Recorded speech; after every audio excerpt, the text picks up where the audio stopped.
Hello, welcome to my channel study with Manju Solanki. आज हम अपना टॉपिक चैप्टर 2 का topic chapter 2 accounting for partnership firms में टॉपिक रेमुनरेशन टू पार्टनर्स पढ़ने जा रहे हैं। रेमुनरेशन टू पार्टनर्स, रेमुनरेशन मतलब सैलरी या कमीशन। सैलरी या कमीशन पार्टनर्स को क्यों दिया जाता है? क्योंकि वो बिज़नेस को देखभाल करते हैं, देखते हैं कोई एक पार्टनर फर्म में काम कर रहा है तो उसको कमीशन या सैलरी अलग से मिलेगी ना।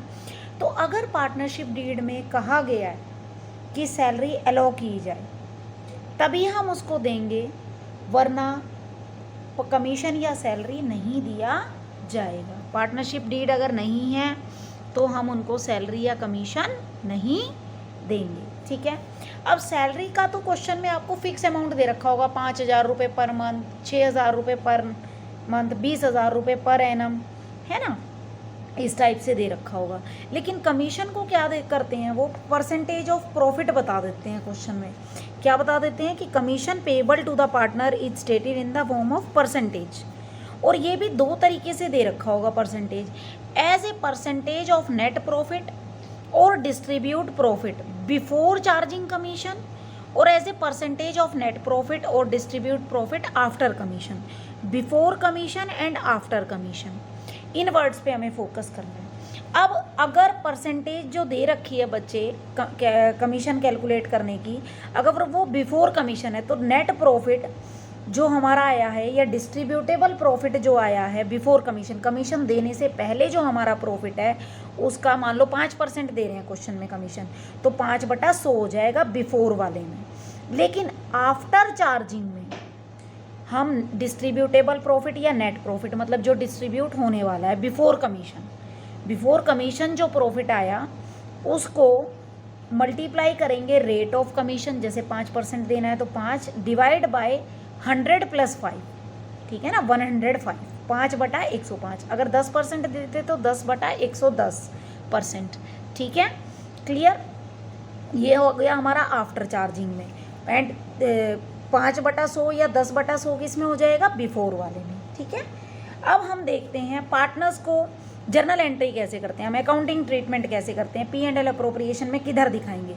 अब पार्टनर को मिलता है ये, तो पार्टनर को मिलेगा तो पार्टनर क्रेडिट होते हैं, है ना बेटा, और फर्म के लिए खर्चा है ये, तो फर्म मतलब P&L अप्रोप्रिएशन अकाउंट डेबिट होगा, है ना। तो पार्टनर को मिलेगा, अब पार्टनर को मिलेगा तो पार्टनर के या तो करंट अकाउंट में जाएगा या कैपिटल अकाउंट में जाएगा। जब मैंने पार्टनर्स कैपिटल अकाउंट का टॉपिक समझाया था तो उसमें बताया था जब कैपिटल्स फिक्स्ड होती हैं तो पार्टनर के करंट अकाउंट में ट्रांसफ़र करते थे हम, और अगर पार्टनर्स की कैपिटल अकाउंट फ्लक्चुएटिंग है तो हम उनके कैपिटल अकाउंट में ट्रांसफ़र कर देते थे। तो क्या हो जाएगा, सैलरी अकाउंट डेबिट या commission account debit to partners current account या पार्टनर्स कैपिटल अकाउंट। और दूसरा, फर्म के पॉइंट ऑफ व्यू से अगर हम एंट्री करें तो फर्म के लिए खर्चा है तो P&L अप्रोप्रिएशन अकाउंट हमारा डेबिट होता था, P&L appropriation account debit to partners salary या P&L appropriation account debit to partners commission. Clear. अब हम इसका एक इलस्ट्रेशन देख लेते हैं। जैसे आपका इलस्ट्रेशन नंबर 14 है, commission to partners and distribution of profit, कि कैसे कमीशन दिया जाए पार्टनर्स को और प्रॉफिट को कैसे बांटा जाए। X and Y are partners in a firm. X is to get a commission of 10% of net profit before charging any commission। X को जो कमीशन दिया जा रहा है वो नेट प्रॉफिट का 10% दिया जा रहा है बिफोर चार्जिंग कमीशन, और Y को जो कमीशन दिया जा रहा है वो 10% on net profit after charging commission. All commission दे दिया है कि X का भी माइनस होना चाहिए और Y का भी माइनस होना चाहिए, तब जो डिस्ट्रीब्यूटेबल प्रॉफिट पड़ा बचेगा उसका 10% देना है हमें वाई को। नेट प्रॉफिट दे रखा है आपको 55,000 रुपये का। क्लियर। आपसे कह रहे हैं एक्स और वाई को कमीशन कैलकुलेट करो और प्रॉफिट को डिस्ट्रीब्यूट करो। ठीक है। अब बच्चे इस केस में हमारा नेट प्रॉफिट जो P&L से आया है वो 55,000 है। ठीक है।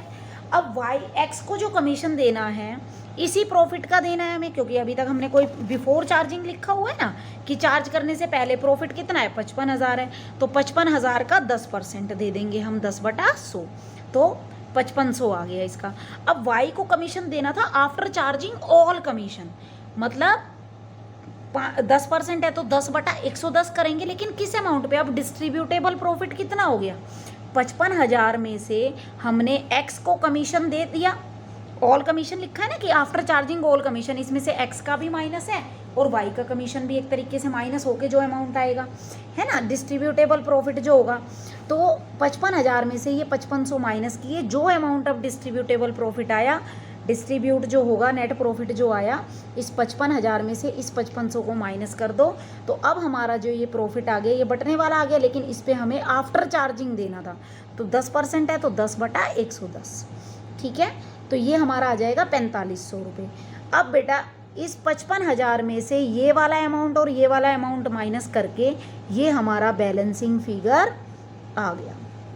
ये बैलेंसिंग फिगर क्या हो गया? प्रॉफिट, क्योंकि क्रेडिट साइड प्रॉफिट को शो करती है फर्म के और डेबिट साइड नुकसान को, कि इस प्रॉफिट में से इतना चला गया, इतना चला गया, तो बच कितना गया? 45,000।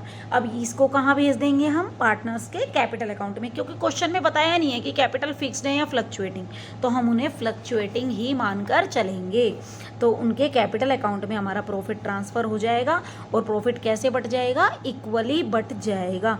45,000 को 1/2 करके दे देंगे, एक्स को भी वाई को भी। क्लियर? ये हमारी ट्रीटमेंट हो गई रेमुनरेशन टू पार्टनर्स की। If you like my videos then please like, share and subscribe my channel. Thank you.